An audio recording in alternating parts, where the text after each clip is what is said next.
want to welcome everybody to our webinar, our second webinar of the week. My name is Radia Barnes, and I am the president of NAMIC New York. NAMIC is the National Association for Multi-Ethnicity and Communications, and we are the leading diversity organization for people of color in the communications industry. So I just want to welcome Paul. I'm going to turn it over to Carvel, but I just want to thank everyone for their continued support, for sticking with us. We're trying to bring you some programming and some content while we're all going through these uncertain times. I hope that everyone is well.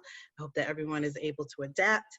We are going to keep going business as usual. So just stick with us. We have great programming lined up for the next 2 months. Hopefully we won't have to be quarantined for the next full 2 months, but you never know. So follow us on our social media and keep in tuned and updated that way. So I'm going to turn it over to Carvel very quickly. Good evening, guys. Thank you guys so much for attending. You guys are in for a treat this evening. Just getting to know more about the laws, rules, regulations that are going on, and ever-changing environment. Just to give you a little background about NAMIC for the guys who aren't members in the room. You can go to our website, namic.com/join. That will, you'll be able to go to that website and become a member. There's multiple membership levels based upon, where you are in the industry, whether, just starting out being a student, all the way up to the C-suite. So that just gives you a little background there. And as Radia mentioned, please make sure to follow us on all of our social media platforms. We also have a newly formed YouTube page. So like, subscribe, and share all of our content. This content also will be available via Facebook. So if you need to reference anything, you can utilize that as well. So, now it's time to kick this off, and want to introduce Paul Gardner to you guys. Paul, thank you so much for taking time out this evening to speak to our members. We really do appreciate it. And then Carvel, you stay on because you're able to see the chat, right? Yes. Okay, so you stay on so you could do Q&A because I can't see it from here. Okay, perfect. All right, take it away, Paul. Thank you. All right, thank you, Radia. Thank you, Carvel, and of course, thank you, NAMIC, for having me on this evening. I really appreciate the opportunity, and I promise to give you guys great information, and I will unpack it in such a way that people will easily understand it and grasp it. All right, so with that, go to the next slide, please. All right, so I am Paul Gardner. I'm the contract doctor, University of Delaware graduate, Howard Law School graduate. I'm a former practicing attorney for 13 plus years, and now as a business consultant, I help business owners with business contracts and process documentation. On the contract side, I review and write contracts for those business owners who provide a service. I make sure the documents are protected so they don't get cheated or sign something that they will later regret. On the process documentation side, I run the process or manage the process for business owners that are trying to now obtain the SBA loans, the COVID-19 funding, the state grants, the 8A certification, nonprofit status, MBE, WBE certification, etc. And that's my picture there. You cannot see me, even though I got a fresh cut for you guys. Technical difficulties, I apologize, but I look exactly as pictured there, and that briefcase is even sitting right next to me. Next slide, please. So with this whole presentation, I am telling everybody that now's the time to pivot and not panic. So again, write that down. Hopefully you guys are going to take notes throughout this presentation. That should be your first note. Pivot, don't panic. Now, as of April 1st, 2020, there were $50 billion in rent due and $90 billion in mortgages were due. So I'm sure every one of us on this call fits somewhere in that category. Again, $50 billion in rent pretty much wasn't paid. $90 billion in mortgages weren't paid. But we're still sitting here and we're going to be okay. Next slide.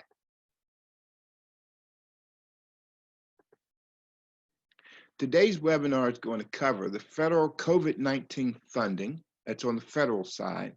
In addition to federal money, a lot of states also have state money. New York State is no different. New York State also has two different funding sources that businesses impacted by COVID-19 can get as well. Then I'm going to talk about unemployment for folks who have been unemployed, furloughed. There's a fund for those folks as well. And then again, I am the contract doctor. I would be remiss if I didn't talk about force majeure contract clauses and then dispute resolution contract clauses. Next slide, please. Now, in terms of the federal funding, there have been three pieces of federal legislation regarding COVID-19. So a lot of times I hear people kind of mixing two out of three of these up. So with this slide, you'll see that there's actually three different acts. One was March 6th, then the next March 18th, and of course the big boy, the biggest of them all, March 27th. On March 6th, you had the Coronavirus Preparedness and Response Supplemental Appropriations Act. March 18th, you had the Family's First Coronavirus Response Act. And again, that $2 trillion act, that's the Coronavirus Aid, Relief, and Economic Security Act, or as everyone says, the CARES Act, because we all know the government and Donald Trump cares for us. Right? Next slide. With the first act, the Coronavirus Preparedness and Response Supplemental Appropriations Act, that's an $8.3 billion aid package that doesn't really help any of us on this call. That's $3.1 billion for medical supplies and other things, $2.2 billion for the CDC, $1.2 billion for global health programs. We're not really interested in that one. Next slide. Now, this one we're a little interested in, the Family's First Coronavirus Response Act. With this one, you get paid sick leave and family leave. I'll explain more about that later. Increased state Medicaid funding. You get grants to the states so that they can process and pay unemployment claims. Now, again, more on that later. You're going to like it, but I can give you a little spoiler, something to the tune of $600 per week. How many people can use an extra $600 per week right now? And then the last one is funds for food and nutrition assistance. Next screen.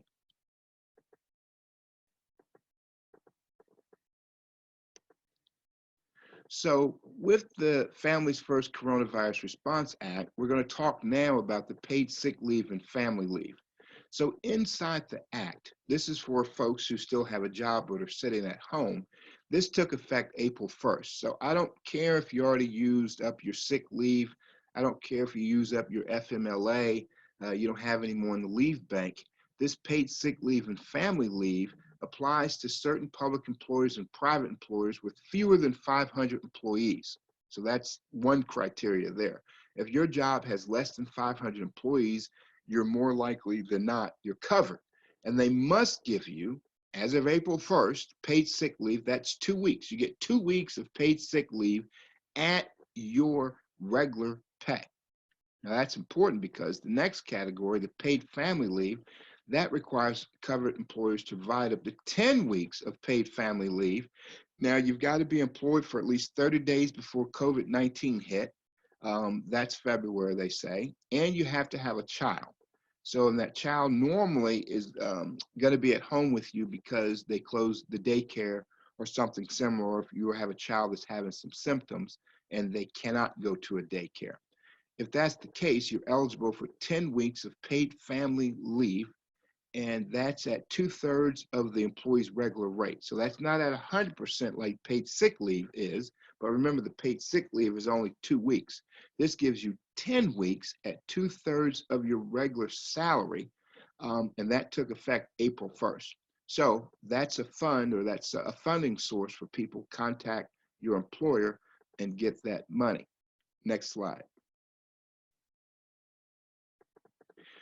Now, the big one, this is the $2 trillion in U.S. rescue funds. This is the Coronavirus Aid, Relief, and Economic Security Act, the CARES Act. As you'll see on your screen, there's 532 billion for big businesses. Of course, we all know there's 61 billion specific to the airlines. So the airlines get $61 billion between the big airlines. How many people wish they had an airline company right now? I know I do. That's 61 billion that you can get. The next, Me. I'm sorry. Oh, you said you. Yes, me too. 61 billion if you have an airline company. The next one, not next slide. Go back.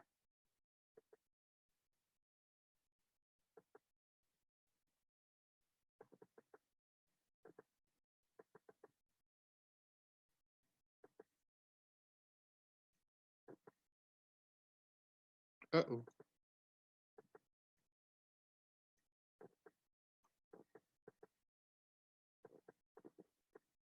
Remember, if you go down to the bottom left,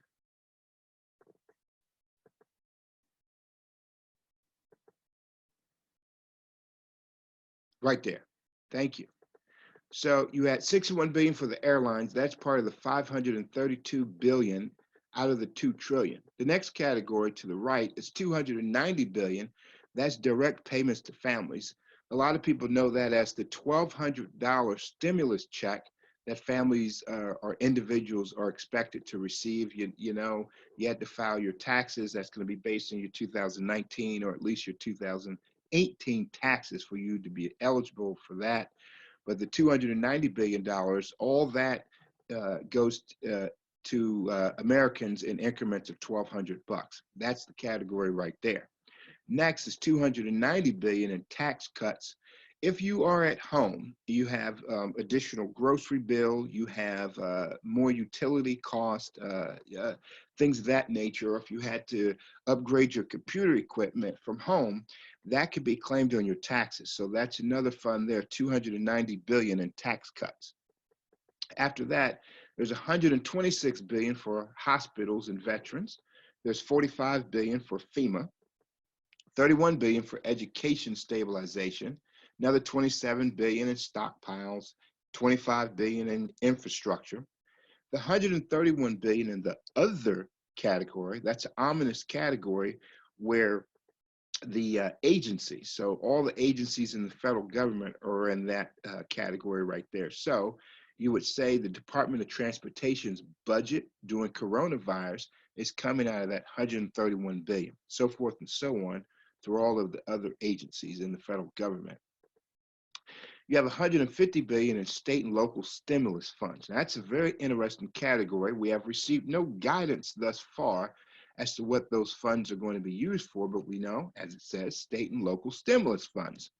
So anybody out there would want to create an LLC and think of ways to get to that local stimulus funds. For instance, you and some of your friends could form a cleaning company, because we all know after the coronavirus is over, everyone's going to be in a flurry of activity to clean up local offices and places where people congregated.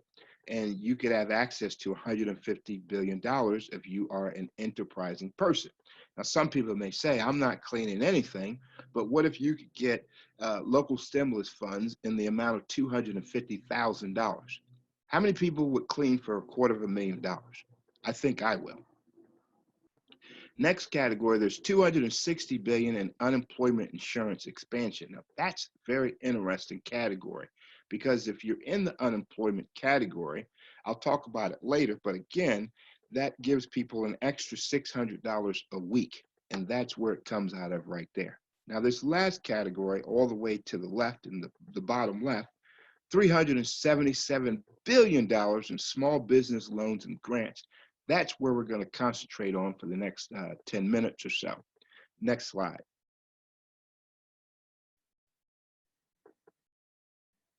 So right now we're in federal COVID-19 funding. We're in the category of the CARES Act, okay? So with the CARES Act, it's broken down into 2 main parts. The first is the Economic Injury Disaster Loan. That's the EIDL program. Now this fund is a loan program, all right? So in your right hand, I want you to put the loan money. In your left hand, we're going to put the Paycheck Protection Program. That's the PPP program. So in the left, you're going to put the PPP. So if you look at both hands, in your right hand, you have EIDL program. That's the loan program. In your left hand, you've got the PPP program. And these funds can become a grant program so long as you use the money to pay payroll, rent, or other business loans. And I'll break that down a little bit further in a minute. But first, let's talk about the EIDL program. That's in your right hand. That's the loan program. Next slide, please.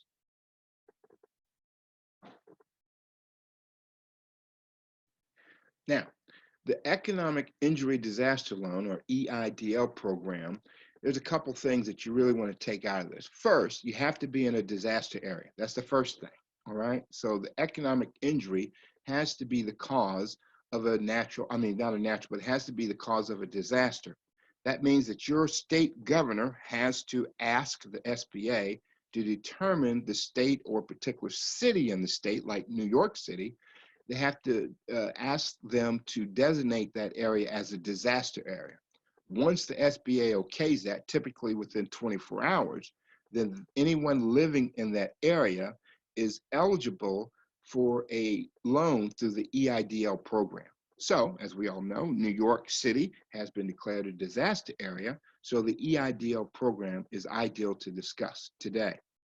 The first entities eligible include now sole proprietor and independent contractors. So if you're trying to get the maximum loan of $2 million, before you just had to be LLC, you had to be an S Corp, C Corp, so forth and so on. But now they've included sole proprietors and independent contractors, which is a very big category now.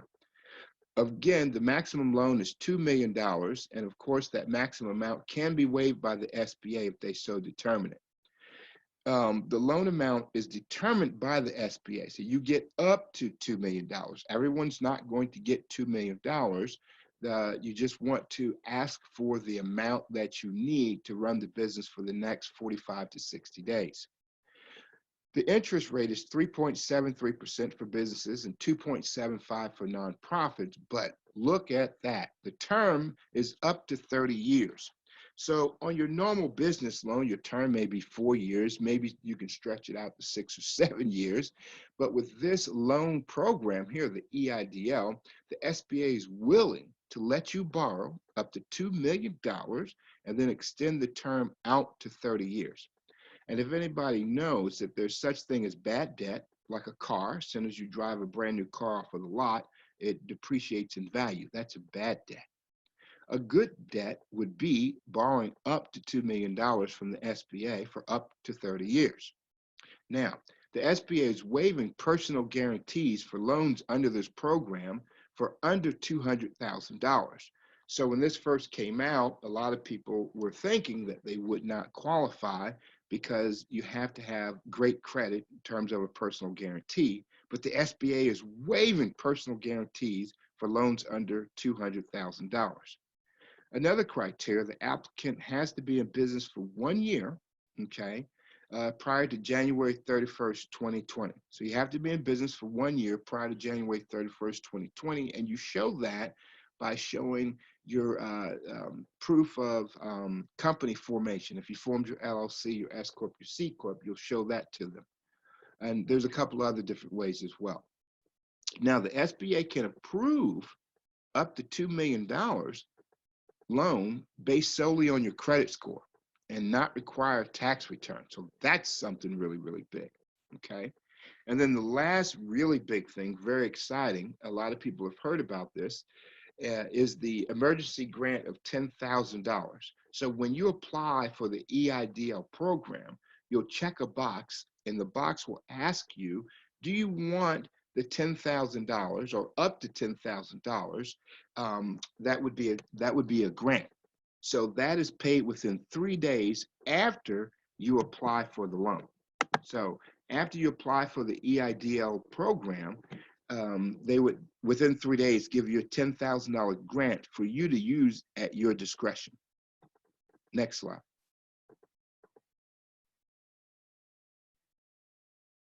Now, there's 3 steps to apply for that EIDL program loan. 3 steps to apply for it, but there's also 3 ways to apply. One is online, And I've set that there. You can go right on there and start the application process by mail or in person. Now, of course, in person, we know you're just going to merely drop the application off. You're not going to be able to go and sign. Some of the application documents that you're going to need include the business loan application, that's the SBA Form 5, the IRS Form 4506T, that's so they can get your tax information, personal financial statements, and copies of recent federal income tax returns if you have them, or an explanation if they're not available. Next slide.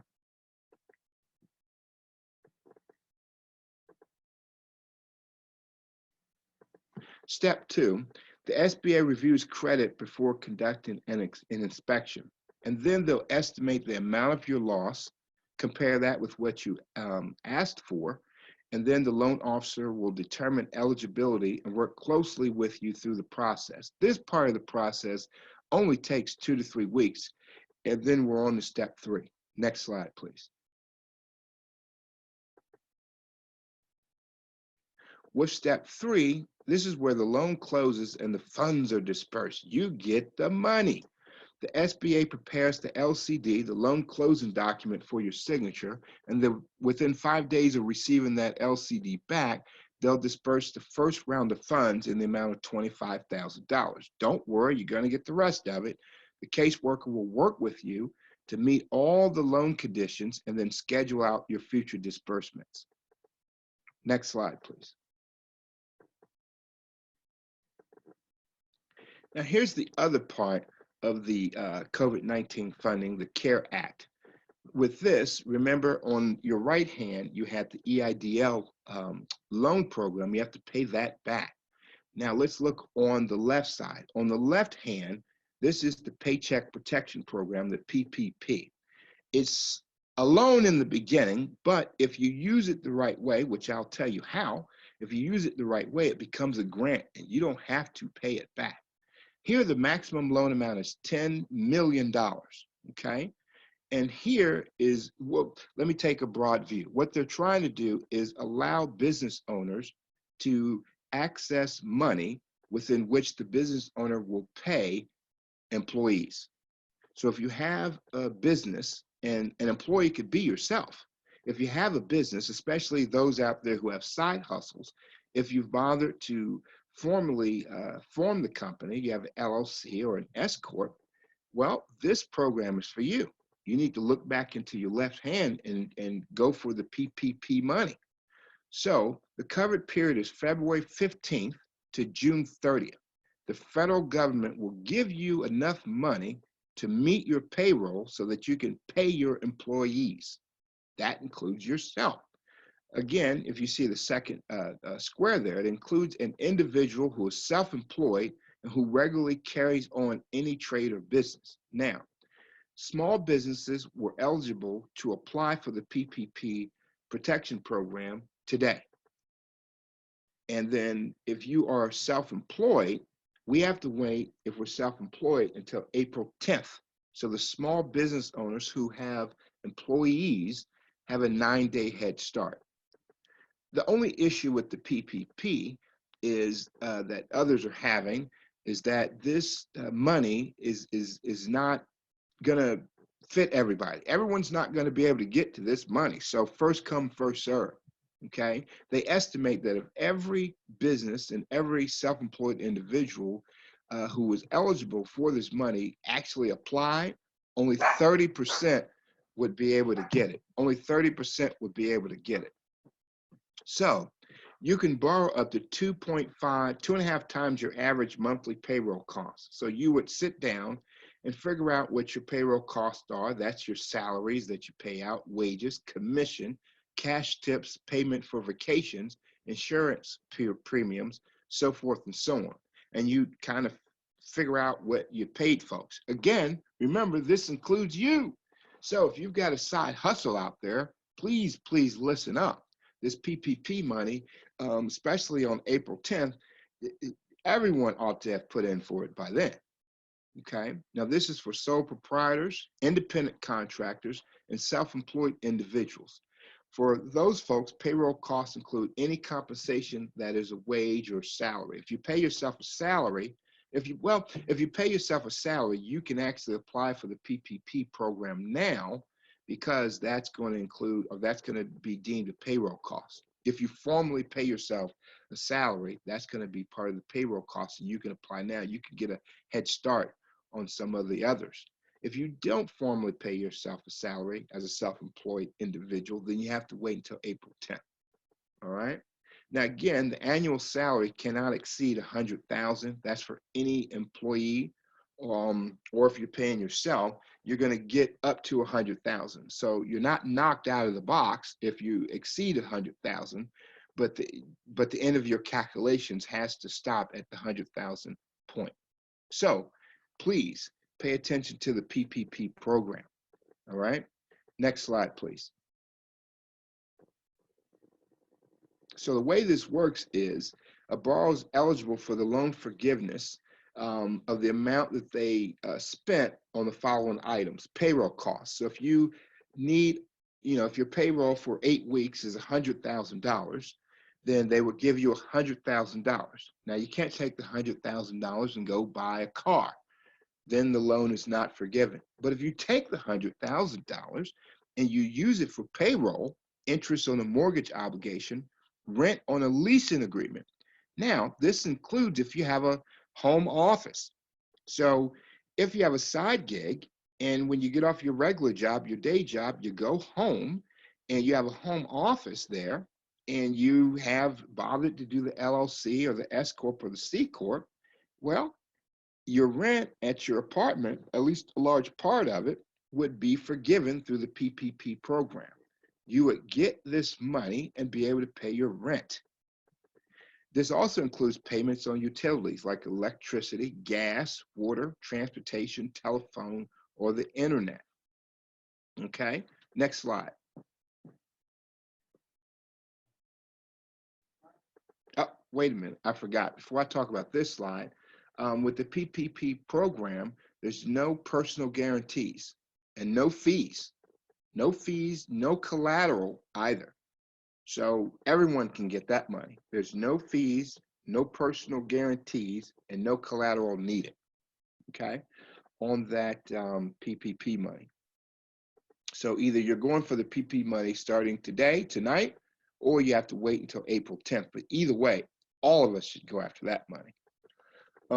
Now I've kind of laid out your federal COVID-19 funding. Now I'm going to switch to your state, the state of New York, New York State COVID-19 funding. By way of how many people may need this funding, I've pulled down some data. The number of small businesses in New York State is 465,566 small businesses. And there's 8,261,269 small business employees located within New York State. To give you an idea of how large those numbers are, I took the numbers from your neighboring state of New Jersey, and New Jersey is about half of New York City. So there you've got 194,720 small businesses, and you have 3,679,443 small business employees. Next slide, please. Now, New York State has two programs for folks that want to get money from New York State. And this one is the New York City one, pretty much. So again, there's nothing that says that you cannot access all of these programs. You can actually go for the EIDL program and the PPP program and the New York City Employee Retention Grant Program. You can get all this money, okay? With the retention grant program, this is for small businesses with fewer than 5 employees. So the next one is a little larger, but this program here, you have to have 5 or fewer employees. And if you have that, right? Remember, everyone who has a side hustle, you've got less than 5 employees. So you can receive a grant up to $27,000 to cover 40% of payroll costs for 2 months. This includes all 5 boroughs, and you just have to demonstrate that COVID-19 caused 25% decrease in your revenue. That ought to be easy. A lot of folks can demonstrate 100% decrease. So they're only asking you to show 25% decrease. Now, 2 small things. The business has to be operational for at least 6 months, and you cannot have any outstanding tax liens or legal judgments. Next slide, please.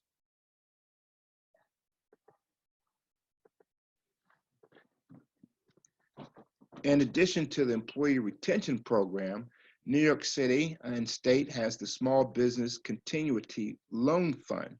Here, you go from 5 or less employees to 100 or less employees. So this is for businesses with less than 100 employees. They're eligible for 0 interest loan for up to $75,000. Again, you have to demonstrate 25% reduction in revenue, which that should be easy. And you have to demonstrate an ability to repay the loan. Okay, fair enough. And again, you can't have any outstanding tax liens or legal judgments.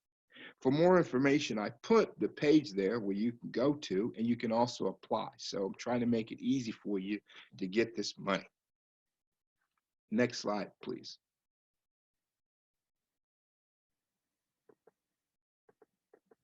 Now, here we're going to talk rather quickly about the unemployment situation. You saw they had put a bunch of money in the $2 trillion bill for unemployment. And what this says is if you're currently unemployed, in addition to your regular check that you would be getting, unemployment check, they're now going to provide temporary unemployment compensation of $600 per week. Now, this isn't $600 per month. This is $600 per week, which is in addition to and at the same time as your regular state and federal unemployment money. Now, $600 per week, you can take it 2 ways. You can ask them to take taxes out, or you can say, just give me my entire $600 and I'll deal with the taxes later.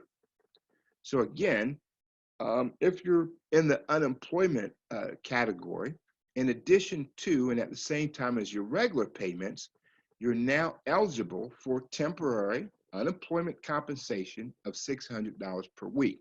And if you've recently been unemployed due to this COVID-19 and you're sitting at home and you think that this is beneath you, you don't want to go to the unemployment line, oftentimes you don't have to. You can do it online now for most states. And at the same token, you'd be eligible not only for the $600 per week, but you'd also be eligible for your regular state benefits as well. Now, this is good for part-time folks, the self-employed, and the gig economy workers. Now they also have access to unemployment insurance benefits. So of course, the gig economy workers, those are folks who Uber, Lyft, all that kind of stuff, the food delivery services, those are the gig economy workers. So that's how that goes. You know, this is part of the $260 billion investment that they made. So again, if you're sitting at home, you're unemployed, don't be sad. Go online, file for the regular money and $600 per week. Next slide.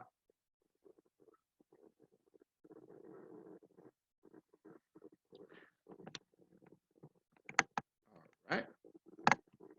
Now, I'd be remiss if, as the contract doctor, I did not talk about 2 of the most important contract clauses that we're seeing because of the COVID-19 occurrences.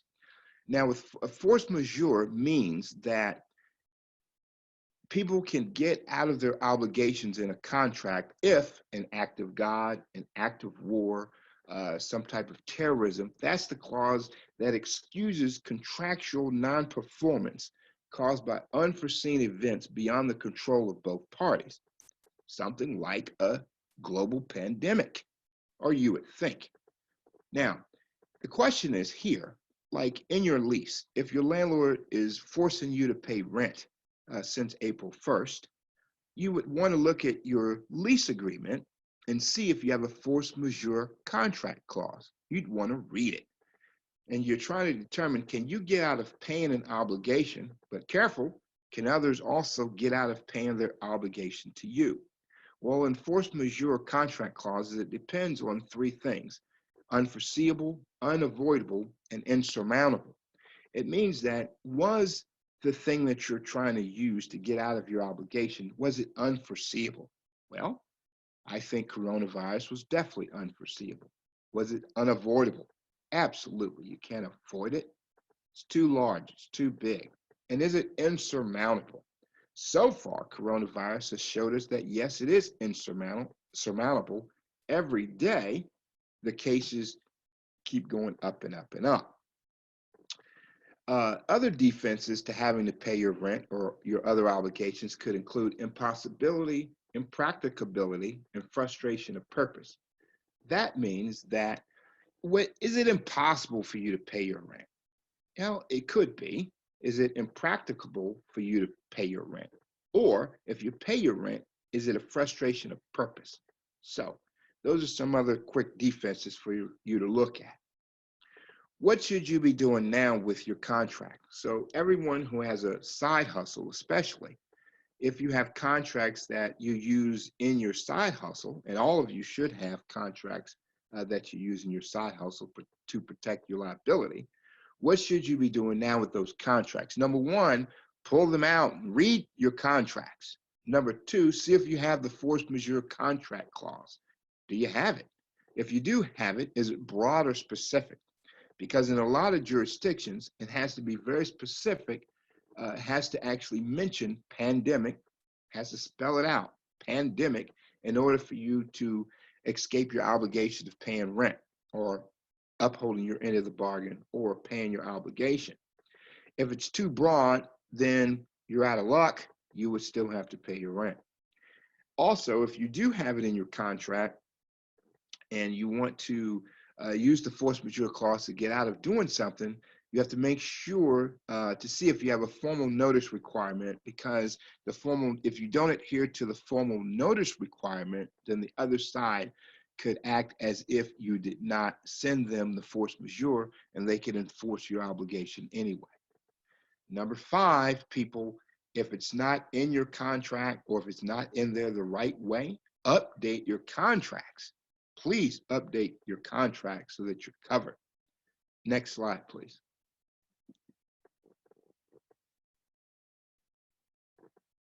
Now, the last thing I'll talk about is the dispute resolution contract clauses.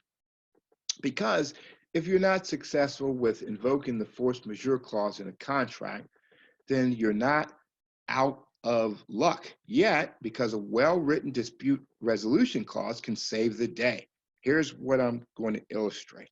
If you have a good dispute resolution contract clause, here's how it would work. First, let's see if you have one. Find the clause in your contract. In the earlier example, your lease agreement. Under dispute resolution, what happens? Do you go to court, or is there an arbitration clause? Because a well-drafted arbitration clause can be a very effective defense right now. Instead of having to go to court, your landlord or any potential plaintiff would first have to pay a lawyer. That's $5,000. Then they have to pay the arbitration association. That's another $5,000. And then they have to pay the arbitrator. That's $2,500. So that's about $12,500 that somebody, a plaintiff, would have to come up with right now in order to pursue you.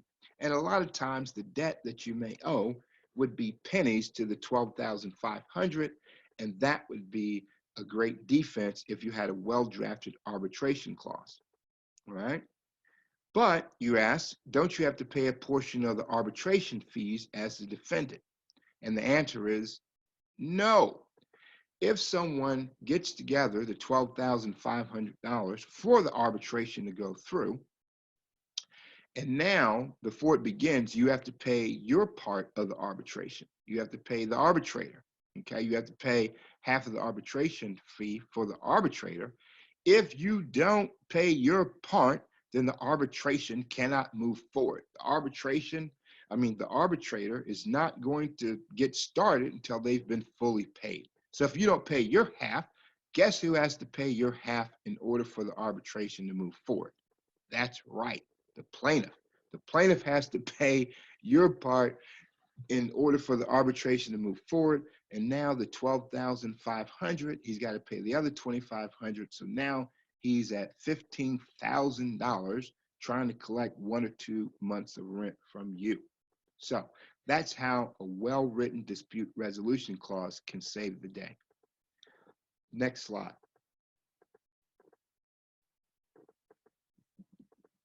Well, I want to thank you for listening to me, and I know that you all have learned 1, if not 2 or 3 new things, and now you can categorize all of the COVID-19 SBA loans and grants to state loans and grants, and now you get a good understanding and grasp of how they may fit in your life.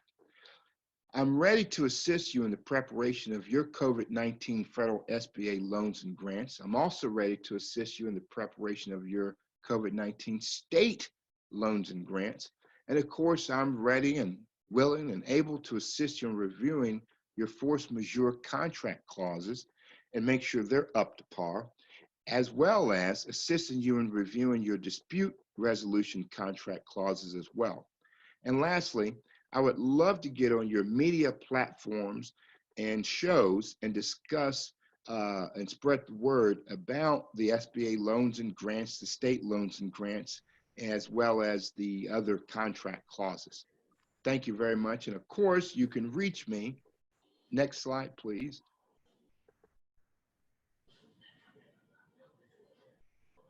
That's all the different ways that you can reach me.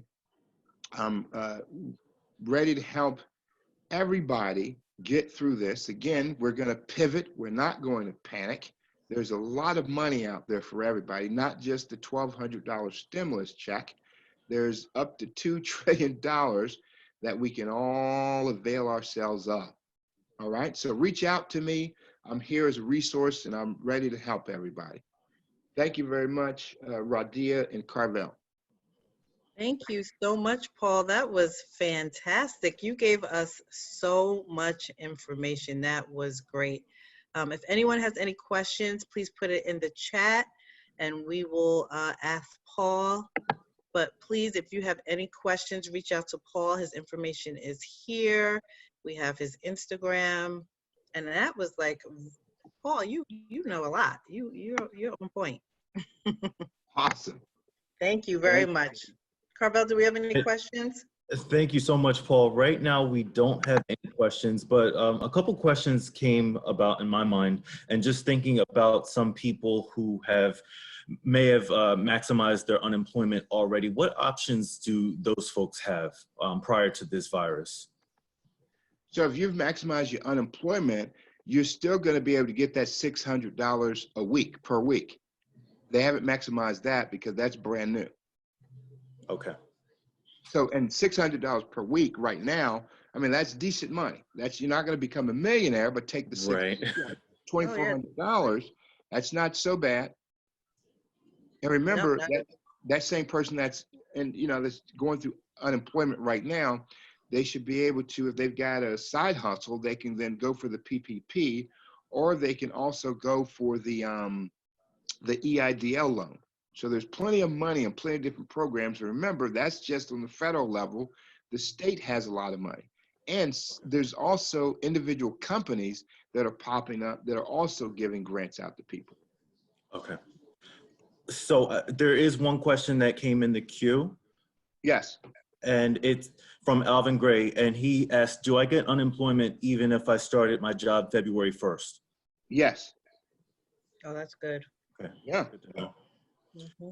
The next question is from Charles Roberts. So, real quick on the February. Yes. So the way those rules work is it says that you have to have been employed during the last 18 months. So as long as you're employed the last 18 months, you can get the regular money for unemployment as well as the additional $600. Just go to your state's unemployment website and fire away. Fill that stuff out. Okay. The next question, it's from Charles Robertson. And he says, Paul, regarding the 61B for airlines, does that also apply to aviation companies that work in the private aviation space? Yes, there's something there that says it does. I didn't look too closely, but I know that if he's in the aviation industry, and I know Charles, he is, or if you are a company that supports the aviation industry, you can get a portion of all of that money. So he needs to go and do the necessary applications or contact me, and I can help him do that. All right, sounds great. The person who asked the question about the unemployment wants to know, when can they apply? Do they have to apply can they apply right away? Do they have to wait? No, the only thing folks have to wait on is that PPP, the Paycheck Protection Fund. With the unemployment, no, go ahead. As soon as they hop off this call, go to the appropriate state and you can apply. Oh, real quick, if you're selling CBD, cannabis, things of that nature, remember, from a state level, that is okay, but from a federal level, it's not. So if you have a CBD or cannabis company, you cannot go for the PPP, you cannot go for the EIDL. However, once the federal government gives the unemployment money to the state, it becomes a state thing, and then they could go for the unemployment, the $600 per week. Is it automatic, the $600, or they have to ask for it? They have to ask for it. You have to apply and ask for it. Okay. All righty. Our next question is from Natasha Toussaint. I have a question about the application process for the federal and state funds. Specifically, what documentation is required to support payroll for LLC versus the self-employed / side hustlers? So with that, they're asking paychecks. A lot of people use, they use companies that like paychecks and things of that nature. Was it ADP? So you would contact that company if you have a payroll company. They're actually getting inundated yesterday and today for these requests.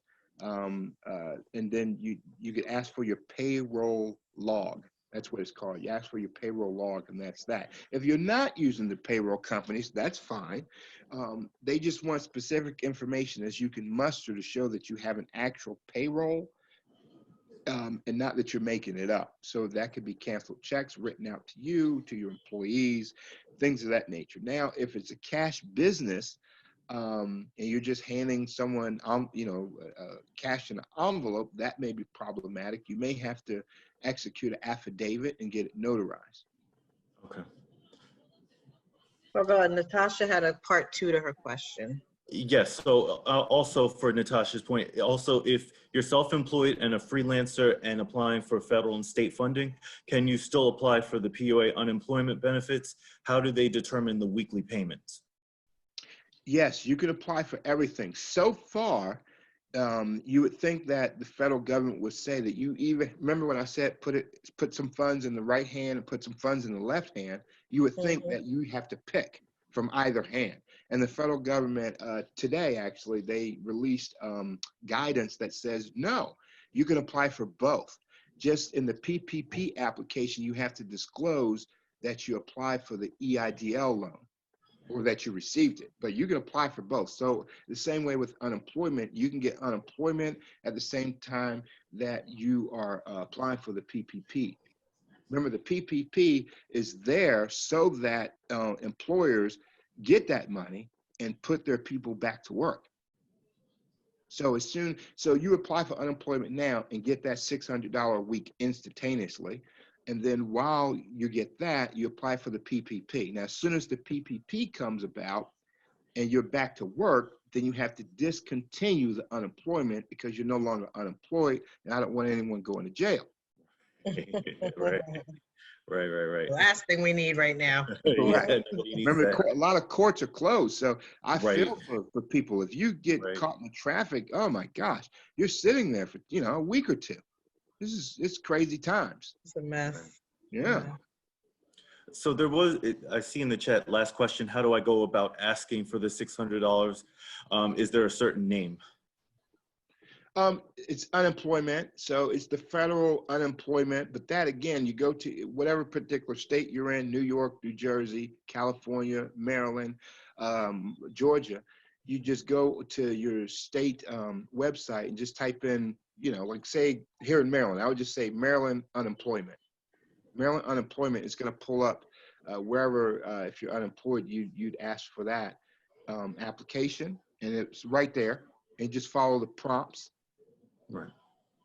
So that money, that $320 billion has already been distributed to the states. So they are in turn ready to distribute it to others. And if they're not, they'll tell you that, and they'll just give you your regular amount. But remember, they're going to backdate it to the date of your application. So apply tonight. So if it's not just ready just yet, even if it's ready next week, you'd have an extra week. Okay.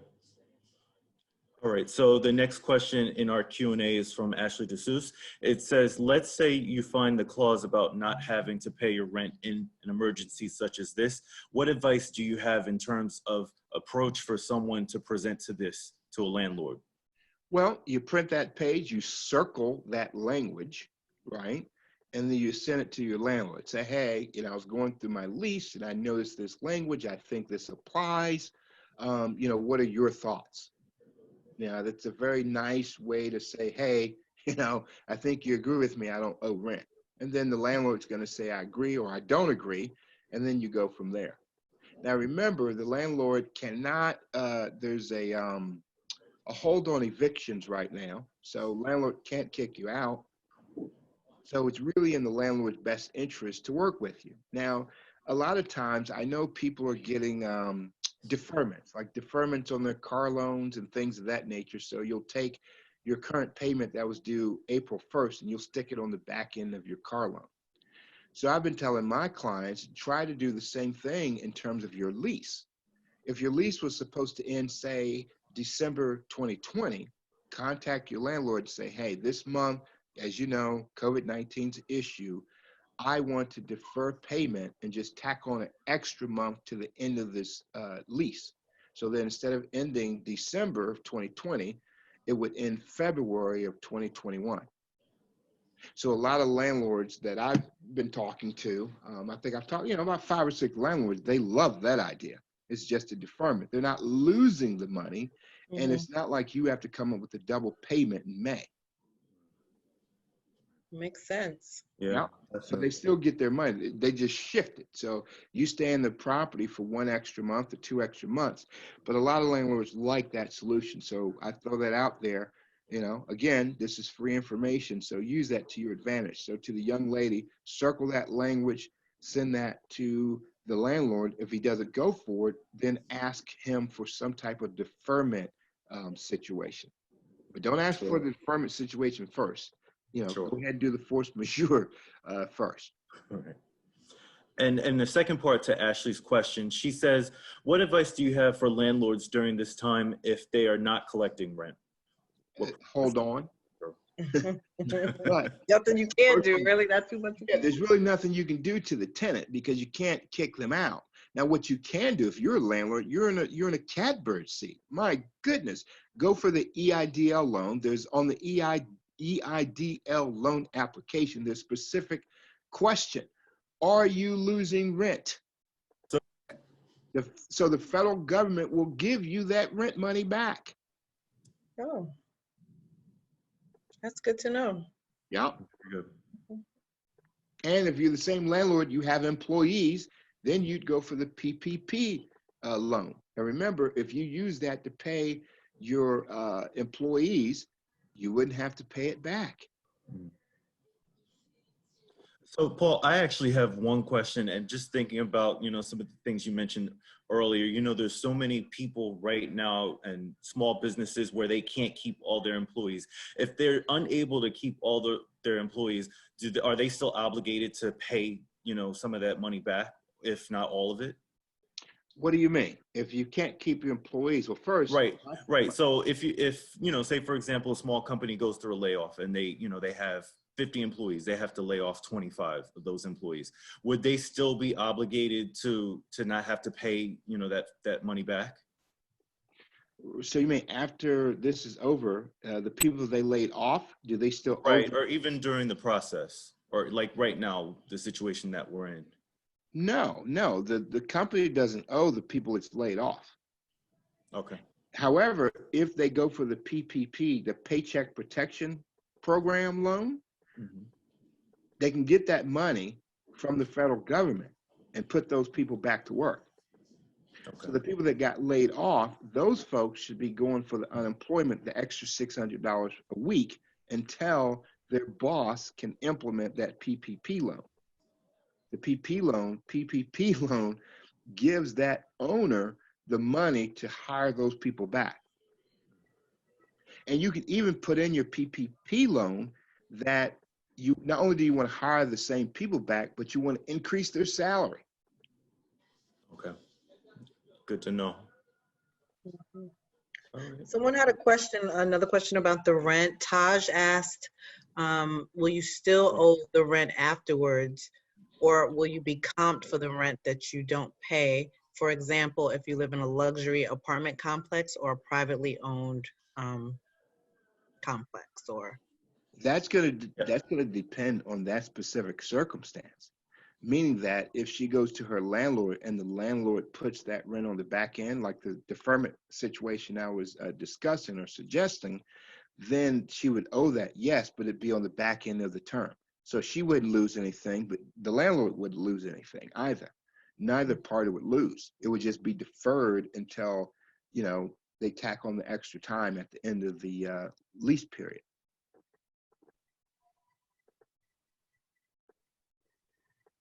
and then there was one more question I saw. The person who worked for the private jet company.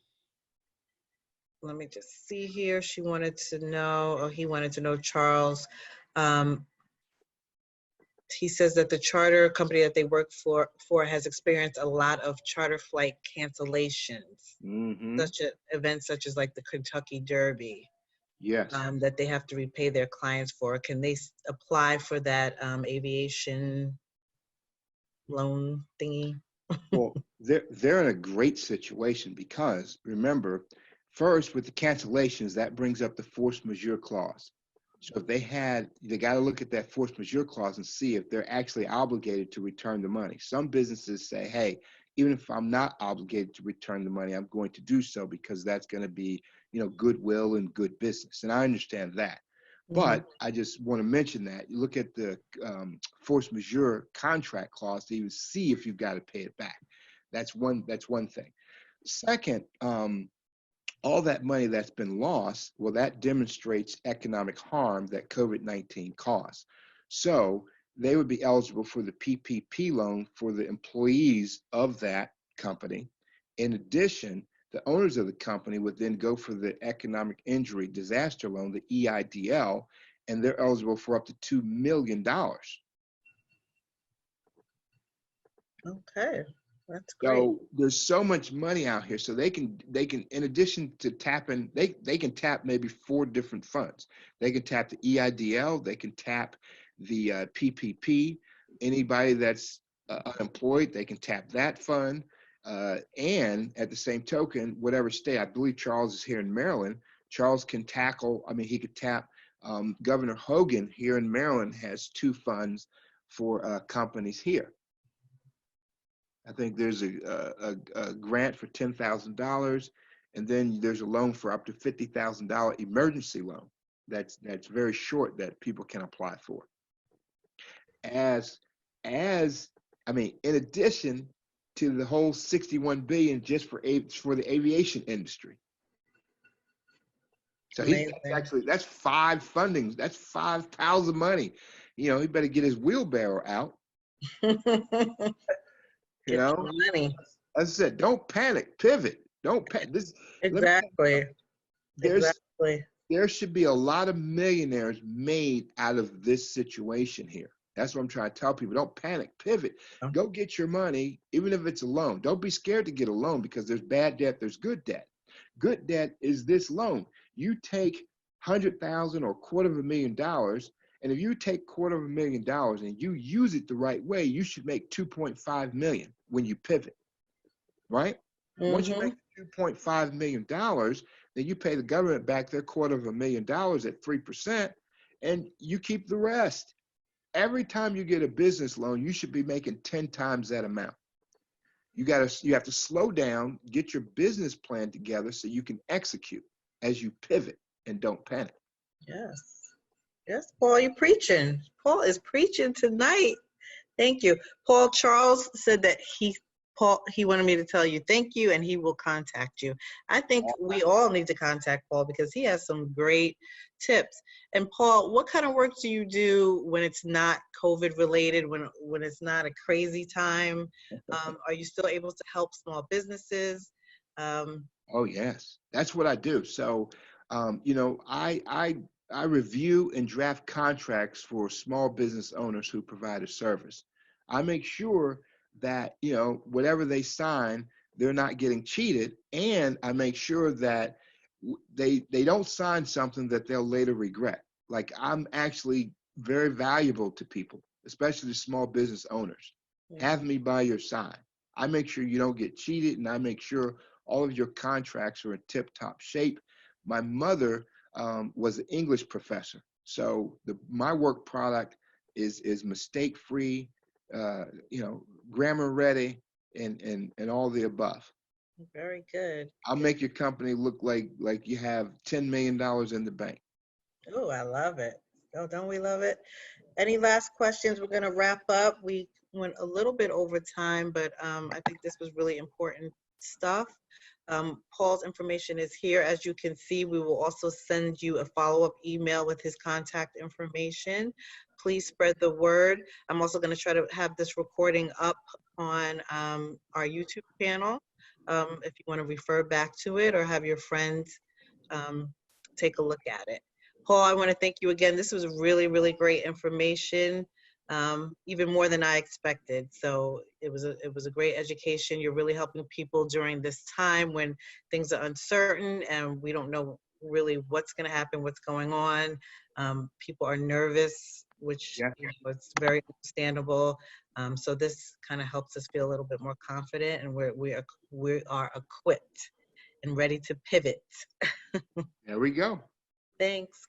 All right. Thank you all. You all have a great night. Everyone stay safe and be well. We'll see you next Tuesday for our next webinar with J. Alexander Martin. He'll be speaking about entrepreneurship, building your brand during certain times like this. So you guys make sure to register for that, and we'll see you soon. Everyone have a great night. Be well. Enjoy your weekend.